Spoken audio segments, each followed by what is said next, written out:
తెలంగాణలో 17 లోక్సభ స్థానాల్లో బరిలోకి నిలిచేందుకు ఆరో రోజు 188 మంది నామినేషన్ దాఖలు చేశారు.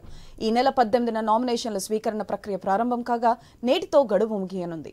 ఇప్పటిదాకా 603 మంది అభ్యర్థులు నామినేషన్ పత్రాలు సమర్పించారు. రేపు పత్రాల్ని పరిశీలించి అర్హులైన అభ్యర్థుల జాబితాను ప్రకటిస్తారు. ఈ నెల 29 వరకు నామినేషన్లను ఉపసంహరించుకునే అవకాశం ఉంది.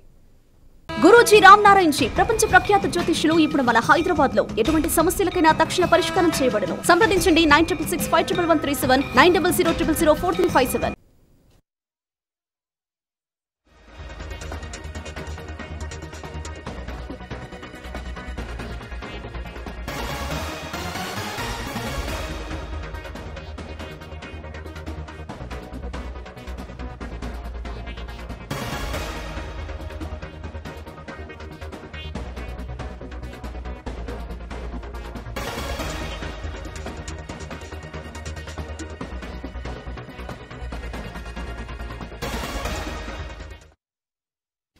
తెలంగాణలో 17 లోక్సభ స్థానాల్లో బరిలోకి నిలిచేందుకు ఆరో రోజు 188 మంది నామినేషన్ దాఖలు చేశారు.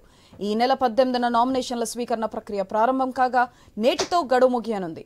ఇప్పటిదాకా 603 మంది అభ్యర్థులు నామినేషన్ పత్రాలు సమర్పించారు. రేపు పత్రాలను పరిశీలించి అర్హులైన అభ్యర్థుల జాబితాను ప్రకటిస్తారు. ఈ నెల 29 వరకు నామినేషన్లు ఉపసంహరించుకునే అవకాశం ఉంది.